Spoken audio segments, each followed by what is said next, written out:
After Lord Krishna explained briefly the Ashtanga Yoga, Arjuna, he expressed his difficulty in practicing this yoga system.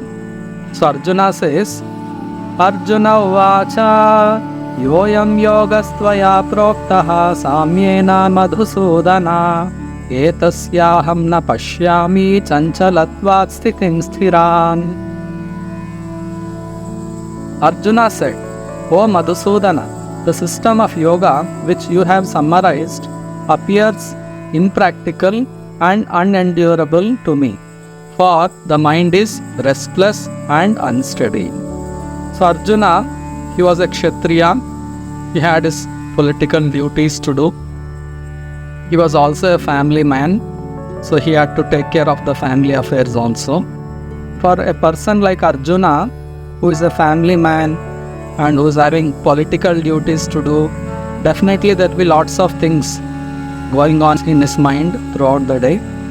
So when Krishna told that one has to go to a secluded place, giving up all engagements and sit in a suitable place and withdraw the mind from all external objects and focus on the Paramatma in the heart, all these things, this whole process of Ashtanga Yoga, it appeared very, very difficult for a person like Arjuna.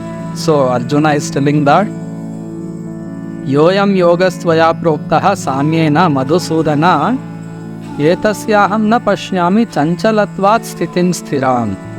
Arjuna said that the mind is chanchala, means it is restless and unsteady. So this is the nature of the mind. It is always flickering, it always is seeking for different sense objects. It is not fixed on one particular sense object also. It needs variety. So mind is always flickering. So this flickering nature of the mind is further expressed by Arjuna himself again. He says, Chanchalam hi manah Krishna pramathi balavadhridam tasyaham nigraham manye vayoriva sudushkaram. For the mind is restless, turbulent, obstinate and very strong, O Krishna, and to subdue it is, it seems to me, more difficult than controlling the wind. So here Arjuna is giving a comparison and explaining how difficult it is to control the mind. So Arjuna is telling, Chanchalam hi mana Krishna pramathi balavadhridam. So this mind is restless, turbulent, obstinate and very strong. So we can see the power of the mind.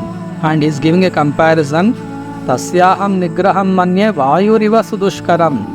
Just like when wind blows, no one can control the wind. It's very, very difficult to control a blowing wind. So here Arjuna is telling that controlling the mind is even more difficult than controlling the wind. So that much powerful is the mind.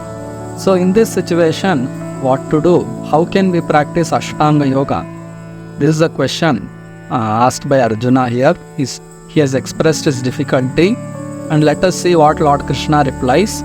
Lord Krishna says, Shri Bhagavanu Vacha Asamshayam Mahabao Mano Durnigraham Chalam Abhyasena tu Kaunteya Vairagyena cha Grihyate. The blessed Lord said, O mighty armed son of Kunti, it is undoubtedly very difficult to curb the restless mind, but it is possible by constant practice and by detachment.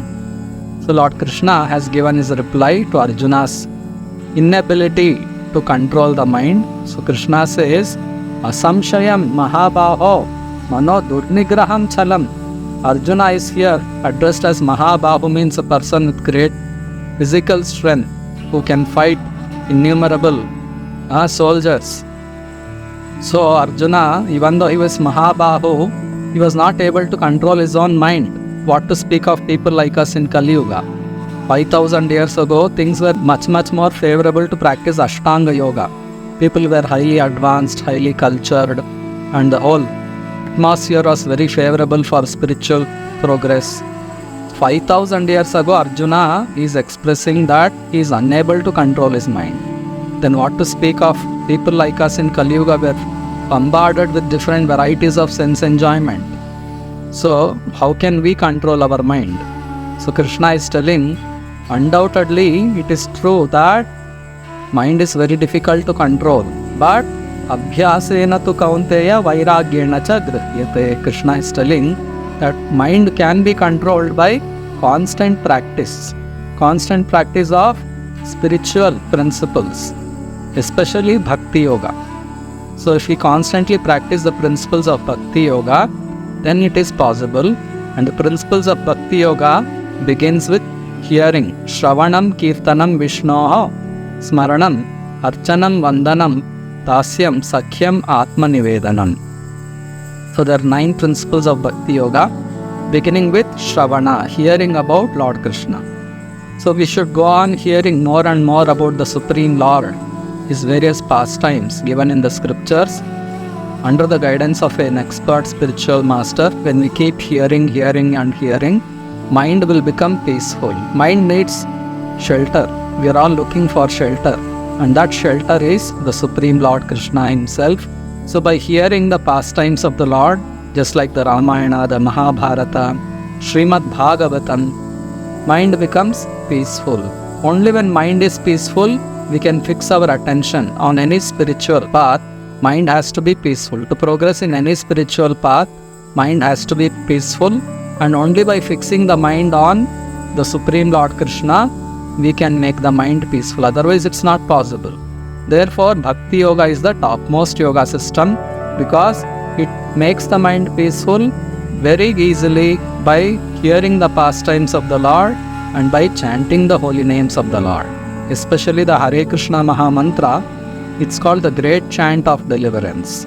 So if we chant the Hare Krishna Maha Mantra regularly, Hare Krishna, Krishna Krishna, Hare Hare, Hare Rama, Rama Rama, Hare Hare, and what happens? Cheto Darpana Marjanan.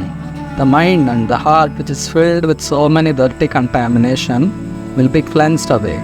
In this way, it is possible to control the mind. So Krishna has clearly told, Abhyasena tu kaunteya vairagyena cha grihyate. One should parallelly give up all those things which are unfavorable for spiritual progress.